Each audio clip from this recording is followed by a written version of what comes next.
जय श्री कृष्णा। आप सभी का हमारे YouTube चैनल पे बहुत बहुत स्वागत है। आज मैं आप सभी को माघ मास के महात्म्य का 25वां अध्याय सुनाऊंगी। पिशाच कहने लगा कि हे मुनि, केरल देश का ब्राह्मण किस प्रकार मुक्त हुआ, यह कथा कृपा करके विस्तार पूर्वक कहिए। देवद्युति कहने लगा, केरल देश में वासु नाम वाला एक वेद पारंगत ब्राह्मण था। उसके बंधुओं ने उसकी भूमि छीन ली, जिससे वह निर्धन और दुखी होकर अपनी जन्मभूमि त्याग कर देश विदेश में घूमता किसी व्याधि से ग्रस्त होकर मृत्यु को प्राप्त हो गया। उसका कोई बांधव न होने के कारण उसकी उधर वैदिक क्रिया नहीं हुई और न ही उसकी दाह क्रिया हुई। इस प्रकार क्रिया के लोप होने से निर्जन वन में प्रेत होकर चिरकाल तक फिरता रहा। शीत ताप भूख प्यास के दुख से हाहाकार करता हुआ वह नंगे शरीर रोता फिरता था, परंतु उसको कहीं सद्गति नहीं दिखाई देती थी।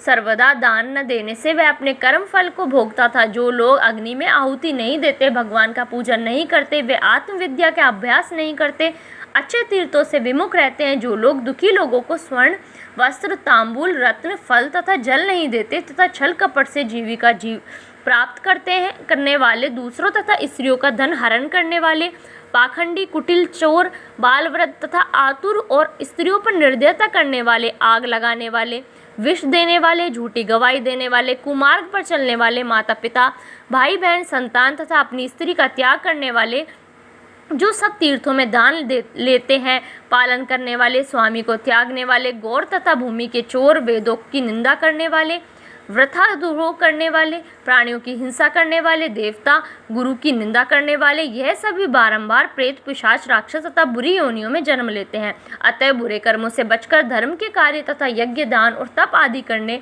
चाहिए, क्योंकि कर्म फल अश्वमेव मिलता है। इस प्रकार प्रेत की गति देखकर पाप कर्म कदापि नहीं करने चाहिए। ब्राह्मण कहने लगा कि इस प्रकार उस केरल ब्राह्मण ने उस पर्वत पर अधिक समय व्यतीत करके एक मार्ग में एक पथिक को देखा, जो 2 गगरियों में त्रिवेणी का जल लिए हुए था। आनंद पूर्वक भगवान के चरित्र का गान कर रहा था। प्रेत ने उसका मार्ग रोककर कहा कि तुम डरो मत, इस गगरी का जल मुझको पिलाओ, नहीं तो मैं तुम्हारे प्राण ले लूंगा। देवद्युति कहने लगा कि दुखी दुर्बल नंगे मुरझाए हुए तुम कौन हो, पैरों से पृथ्वी को स्पर्श न करके चलते हो। लोमश जी बोले, प्रेत यह वचन सुनकर कहने लगा कि मेरा ऐसा क्या होने का कारण सुनो। मैंने कभी ब्राह्मणों को दान नहीं दिया, अत्यंत लोभी क्रियाहीन, दूसरे के अन्न से पलने वाला था। मैंने कभी किसी को भिक्षा नहीं दी, न दूसरे के दुख से दुखी हुआ। प्यासे प्राणियों को मैंने कभी जल नहीं पिलाया। मैंने कभी छाता जूता दान नहीं किया, न किसी को जल का पात्र पान या औषधि किसी को दी, न मैंने अपने घर में कभी किसी अतिथि को ठहराया उसका सत्कार किया। अंधे वृद्ध अनाथ और दीनों को मैंने कभी अन्न से संतुष्ट नहीं किया और न किसी रोगी को मुक्त किया, न कभी ब्राह्मणों को दान दिया, न कभी अग्नि में हवन किया। वैशाख आदि मास में किसी को ठंडा जल नहीं पिलाया, न ही मैंने बढ़िया पीपल का कोई वृक्ष लगाया, न किसी प्राणी को बंधन से छुड़ाया, कभी कोई व्रत करके शरीर को नहीं सुखाया। इस कारण मेरा पूर्व जन्म सब बुरे कार्यों में ही व्यतीत हुआ। मेरे पूर्व जन्म के कर्मों से ही मेरी यह गति हुई है। इस वन में व्याघ्र भेड़िए से बचा हुआ मांस तथा जंतुओं के खाने से गिरे हुए फल, वृक्षों पर लगे हुए सुंदर फल तथा झरने का सुंदर जल सभी मिलते हैं, परंतु देव इच्छा से मैं कुछ नहीं खा सकता। सर्प की तरह अब केवल पवन भक्षण करके जीवन व्यतीत करता हूँ। बल बुद्धि मंत्र पुरुषार्थ से लाभ हानि सुख दुख विवाह मृत्यु जीवन भोग रोग तथा वियोग में केवल भाग्य ही कारण होता है।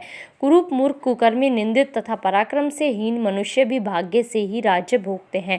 काणे लूले लंगड़े नीतिहीन निर्गुण निपुंसक भाग्य से राज्य प्राप्त करते हैं। पर्वत पर भी बलवान राक्षस पिशाच रहते हैं, जिनमें से कभी कभी कोई कहीं कहीं वन में फिरते हुए अपने कर्म के अनुसार अन्न जल प्राप्त करते हैं, परंतु आपको उनका भय नहीं होना चाहिए, क्योंकि धर्मात्मा पुरुषों की उनकी पवित्रता की रक्षा करती है। ग्रह नक्षत्र देवता सर्वदा धर्मात्माओं की रक्षा करते हैं। यह पिशाच आप जैसे भक्त की तरफ आंख उठाकर भी नहीं देख सकते।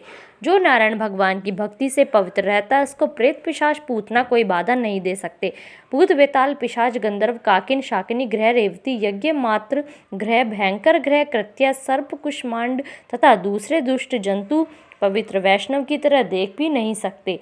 जिसकी जिह्वा पर गोविंद का नाम, हृदय में वेद तथा श्रुति विद्यमान है, जो पवित्र और दानी हैं, उनको कभी भय नहीं हो सकता। हे ब्राह्मण, इस प्रकार कर्मों का फल भोगता हुआ मैं यहाँ रहता हूँ, ऐसा सोचकर मैं शोक नहीं करता।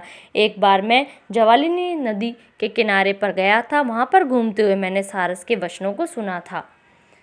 धन्यवाद। इस वीडियो में बस इतना ही। प्लीज़ आप मेरी वीडियोज़ को लाइक कीजिए, शेयर कीजिए और मेरे चैनल को सब्सक्राइब कीजिए।